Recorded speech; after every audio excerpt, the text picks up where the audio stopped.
रेहड़ी खिलारी है सड़क ते क्या वो नहीं वो कड़े चौके लै जाते ने कारपोरेटर वाले और रेहड़ी मेरी लै गए ने। मेरा सौदा भी खराब हो गया, बड़े तरले ले ने। उन्होंने आख्या पैसे लो, नहीं ले। उन्होंने आख्या कोई रेहड़ी रूड़ी नहीं, नसा छड़िया मैं। मेरा सारा सौदा खराब हो गया।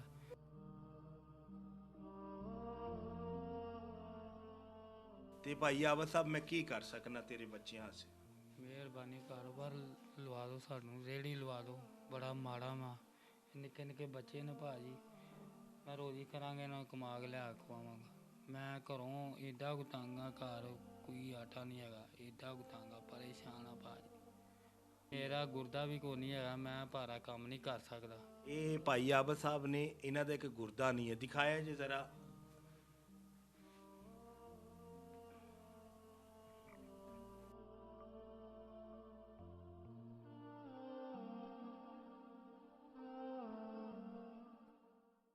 जी बिस्मिल्लाहिर्रहमानिर्रहीम। सारा बनों के साथ मैं हूँ खान अली। तो ये मेरा एक वीर है, मेरा भाई है, इसका नाम है आबद।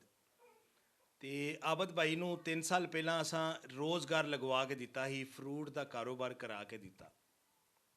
उस फ्रूट के कारोबार दे विच इस शख्स का घर बड़ा अच्छा चल रहा ही, बड़ा अच्छा सैटअप सी, बड़ा खुशहाल सी। तो अज मामला तो फिर आ गया इस तरह का कि इनू वीडियो दे अगे आना पै गया। की मामला बनया, क्यों बनया, किस मकसद से बनया, अगली गल मैं इस वीर ना कराँगा कि वो रोज़गार गया कित्थे, कौन लै गया।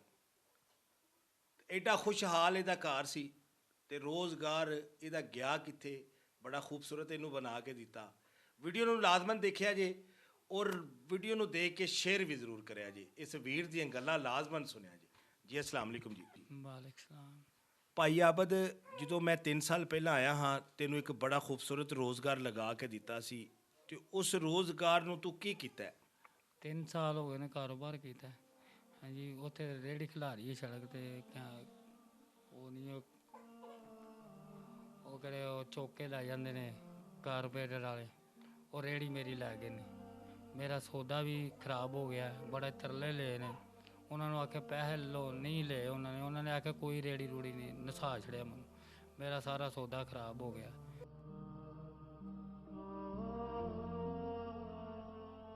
एक अच्छा कारोबार होवे और यकदम खराब हो गया होवे ते उस बंदे नूं इधरों उधरों कोई गल समझ ना आती होवे। सहारा बनो, हमेशा इंज दे लोकां दे नाल खलोता वे। हुण देखो इस शख्स का रोज़गार खराब हो गया, दोबारा इन्हें आके साढ़े अगे अपील की, दरखास्त की, असी चल के आ गए। पर तुहानूं भी बोल बोल के थक गए यार, वीडियो देखिया करो। तुहाडे देखने नाल किसी खानदान की मदद हो सकती है, पर तुसी ते एक ना चीज़ सोची कि ही मदद नहीं किसी की होने देनी। जो मर्जी हो जाए, सहारा बनो उत्ते किसी की मदद नहीं होने देनी। जिन्नी को मर्जी है टेल ला लवे, तो अल्लाह ने करना है जो करना है। अच्छे लोग भी जेड़े ने मैनू नाल देखते ने। तो भाई आबद साहब मैं की कर सकना तेरे बच्चों से? मेहरबानी कारोबार लवा दो, सानू रेहड़ी लवा दो। बड़ा माड़ा वा, निक्के निक्के बच्चे ने भाजी। मैं रोजी करांगे ना कमा के लिया खवावांगा। मैं घरों एडा कु तंग हाँ, घर कोई आटा नहीं है, एडा कु तंग हाँ, परेशान हाँ भाजी। मेरा गुरदा भी कोई नहीं है, मैं भारा काम नहीं कर सकता। ये भाई आबद साहब ने इन्हों का एक गुरदा नहीं है, दिखाया जी जरा।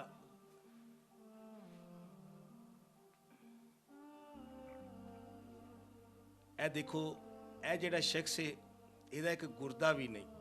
उदों भी यह शख्स जो साढ़े कोल आया सी ते असां यही चीज़ देख के ते इनू रोज़गार लगा के दिता। ते अज इस बंदे का रोज़गार ज़ाया हो गया।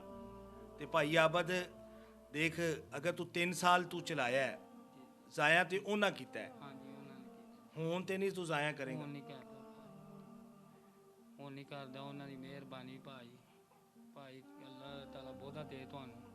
माड़ा मां निक्के निक्के बच्चे ने, ते मेरा कारोबार करा दो। मैं इन्हें कमा के इन्हों खवावांगा। मेरे को भारा काम नहीं होंदा।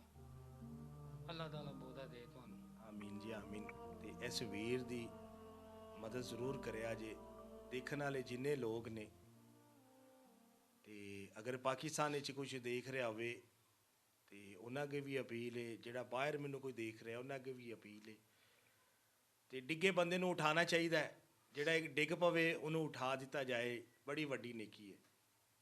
ਤੇ ਛੋਟੇ ਛੋਟੇ ਬੱਚੇ ਨੇ ਉਹਦੇ, ਅਗਰ ਤੁਸੀਂ ਸਹਾਰਾ ਦੇ ਦੋਗੇ ਅੱਲਾ ਦੀ ਰਜ਼ਾ ਸੇ, ਇੱਕ ਸ਼ਖਸ ਦੀ ਮਦਦ ਕਰ ਦੋਗੇ, ਛੋਟੇ ਛੋਟੇ ਬੱਚੇ ਨੇ ਉਹਦੇ, ਤੇ ਸਾਰੀ ਜ਼ਿੰਦਗੀ ਦੀ ਦੁਆ ਹੈ। ਤੇ ਵੀਡੀਓ ਲਾਜ਼ਮੀ ਸ਼ੇਅਰ ਕਰਿਆ ਜੇ। ਤੁਹਾਡੇ ਸਾਰੇ ਦੋਸਤਾਂ ਦਾ ਦਿਲ ਤੋਂ ਸ਼ੁਕਰੀਆ। ਪਾਕਿਸਤਾਨ ਜ਼ਿੰਦਾਬਾਦ।